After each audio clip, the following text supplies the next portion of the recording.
कि फोकस पे रखा अनंत पे रखा जाता है। दूसरा बिंदु याद करना है कि आपको अनंत के बाद वक्रता केंद्र के थोड़ा पीछे रखना होता है, फिर वक्रता केंद्र पे रखना होता है, उसके बाद वक्रता केंद्र और फोकस के बीच में रखना होता है, फिर फोकस पे रखना होता है और उसके बाद फोकस और ध्रुव के बीच में। तो ये फोकस है, ये ध्रुव है, इसके बीच में कहीं पे भी रख सकते हैं।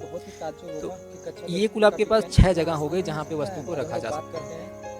अब जब हम यहाँ रखते हैं तो वस्तु का प्रतिबिंब कहाँ पे बनता है उस बात पर बात करते हैं। सबसे पहला टॉपिक जो आपका होता है कि जब हम अनंत पे रखेंगे तो अनंत पे रखने पे हमेशा प्रतिबिंब जो होता है वो आपका बनता है फोकस पे, यानी कि पहला जो आपका बनेगा प्रतिबिंब वो फोकस पे बनता है। तो अब देखिए दूसरा इमेज हम लोग बना देते हैं यहीं पे। कक्षा 10 का विज्ञान इतना आसान भी हो सकता है। ये आपका अवतल दर्पण हो गया। कक्षा 10 विज्ञान के बारे में आपको ये इसके लिए हमने बना दिया। ताज्जुब होगा कि कक्षा 10 का विज्ञान इतना आसान भी हो सकता है। आज हम लोग बात करते हैं ये आपका ध्रुव था पी, ध्रुव से कुछ दूरी पर यहाँ पे हमारा यप था फोकस, विज्ञान इतना आसान भी हो सकता है। और फोकस की दोगुनी दूरी पर जो हमारा था वो वक्रता केंद्र सी था। ये जानकर बहुत ही ताज्जुब होगा कि कक्षा 10 का और सी के बाद ये वाला दूरी जो सी के पीछे का हो गया, कक्षा 10 विज्ञान और ये वाला जो दूरी हो जाता है आपका अनंत पे हो जाता है। अब देखिए जरा ध्यान से कि सबसे पहले जब अनंत पे रखे थे तो इसका प्रतिबिंब जो बनता है आपका फोकस पे बनता है, यानी यहाँ पे बनता है एकदम मुख्य अक्ष के फोकस पे। पहला तो पोजीशन ये होगा, यानी ये हमारा जो पहला जगह वस्तु रखी थी इसका प्रतिबिंब यहाँ पे बन जाता है, ये आपका पहला पोजीशन हो गया। ठीक, दूसरी बार आपका जो था थोड़ा सा नज़दीक गए थे तो अब थोड़ा सा दूर जाते जाएंगे, जैसे जैसे नज़दीक गए थे वैसे वैसे दूर होते जाएंगे। तो देखिए थोड़ा सा नज़दीक गए थे तो अब थोड़ा सा दूर आएंगे, तो थोड़ा सा दूर आने का मतलब फोकस और केंद्र के बीच में, तो फोकस और केंद्र के बीच में प्रतिबिंब बन जाता है यहाँ पर, यानी इस दूसरे वाले बिंदु का प्रतिबिंब आपका, इस जो दूसरा बिंदु है उसका प्रतिबिंब यहाँ पे बनता है दूसरे जगह पे। अब देखिए तीसरा जो था आपका वक्रता केंद्र पे जब रखा जाएगा, यानी सी पे रखा जाएगा, तो तीसरा था। तो जब वक्रता केंद्र पे रखते हैं तो वक्रता केंद्र पे ही बनता है, यानी वक्रता केंद्र पे ही बन जाएगा। अब देखिए दूसरा चीज़ क्या था कि जब वक्रता केंद्र पे रखे तो वक्रता केंद्र पे ही बन गया, यानी तीसरा प्रतिबिंब आपका यहाँ पे बन गया। अब चौथा देखें, चौथा पॉइंट क्या था, हम फिर थोड़ा सा नज़दीक गए थे तो अब फिर थोड़ा सा दूर जाएंगे, तो वक्रता केंद्र और फोकस के बीच में आ गए थे, तो ये आपका चौथा पॉइंट था कि वक्रता केंद्र और फोकस के बीच में। तो अब थोड़ा वक्रता केंद्र से और दूर चले जाइए तो कहीं यहाँ पे आ जाएगा आपका, विज्ञान के बारे में आपको ये जानकर बहुत ही ताज्जुब होगा, यहाँ पे आ जाएगा। तो ये आपका हो गया चौथा पॉइंट आज हम लोग बात करते हैं कि जब हम लोग रखते हैं फोकस पर, फोकस और वक्रता केंद्र के बीच में, तो आ जाएगा आपका वक्रता केंद्र से थोड़ा दूर।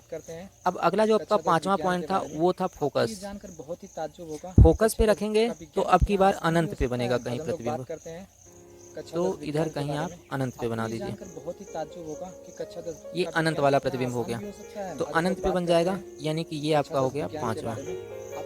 अब देखिए कितना आसान काम है, जैसे जैसे वस्तु को हम नज़दीक लेके जा रहे हैं वैसे वैसे प्रतिबिंब धीरे धीरे क्या होता जा रहा है, दूर होता जा रहा है। इसी चीज़ को आपको एकदम समझ करके रखना है, एकदम अच्छे से रट करके रखना है, एकदम आसान हो जाएगा आपके लिए। पहले जब अनंत पे था तो प्रतिबिंब फोकस पे, जब वस्तु का हमने केंद्र से थोड़ा दूर रखा तो प्रतिबिंब जो बना आपका केंद्र और फोकस के बीच में बन गया। जब केंद्र पे रखा तो वस्तु का प्रतिबिंब केंद्र पर ही बन जाता है। अगला जब हम लोगों ने क्या किया, केंद्र और फोकस के बीच में रखा तो वस्तु का प्रतिबिंब जो है वो केंद्र से थोड़ा दूर बन जाता है। जब फोकस पे रखेंगे तो अनंत पे बन जाएगा। अब एक बचता है छठा, इसको देखिए थोड़ा, इसको ज़्यादा समझ करके रखिएगा। आज हम लोग बात करते हैं कक्षा 10 विज्ञान के छठवां जो पॉइंट है, जब हम लोग फोकस और अनंत के बीच में रखते हैं प्रतिबिंब को, तब क्या होता है आपके लिए कि अब ये प्रतिबिंब जो होता है इसका सामने की तरफ नहीं बनता है, इसका प्रतिबिंब पीछे की तरफ बन जाता है और ऊपर की तरफ बनेगा। तो ये वाला आपको ध्यान में रखना है, ये छठवें का प्रतिबिंब जो है यहाँ पे बनता है। तो ये 6 प्रतिबिंब के बनना है। ये आपको जो था वो वस्तुएं थी, का विज्ञान इतना आसान भी हो सकता है, यानी वस्तु को रखा गया था, और ये सब आपको बन रहे हैं प्रतिबिंब। जानकर बहुत ही ताज्जुब होगा कि कक्षा 10 का विज्ञान इतना आसान भी हो सकता है। ये सब प्रतिबिंब बन रहे हैं। यहाँ पे वस्तु रखी गई थी, तो देखिए जब आप क्या करेंगे, फोकस और ध्रुव के बीच में रखेंगे तो उसका प्रतिबिंब पीछे बन जाता है। दर्पण है, ये दर्पण के पीछे बन जाएगा, और दर्पण के पीछे जब बन रहा है तो देखिए ये मुख्य अक्ष से ऊपर बन रहा है, मुख्य अक्ष से ऊपर बन रहा है। अब तक क्या हो रहा था, मुख्य अक्ष के नीचे बन रहा था। ये जो लाइन है आपका, इस लाइन के नीचे बन रहा था सभी प्रतिबिंब। तो 5 कंडीशन ऐसी थी जिसमें मुख्य अक्ष के नीचे बना, एक कंडीशन ऐसी आई जिसमें मुख्य अक्ष के ऊपर बन गया है।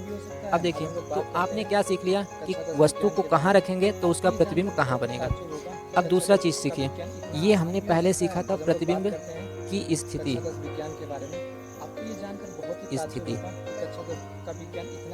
अब तीसरा चीज़ आपको समझना रहता है कि प्रतिबिंब की स्थिति के साथ साथ उसका आकार।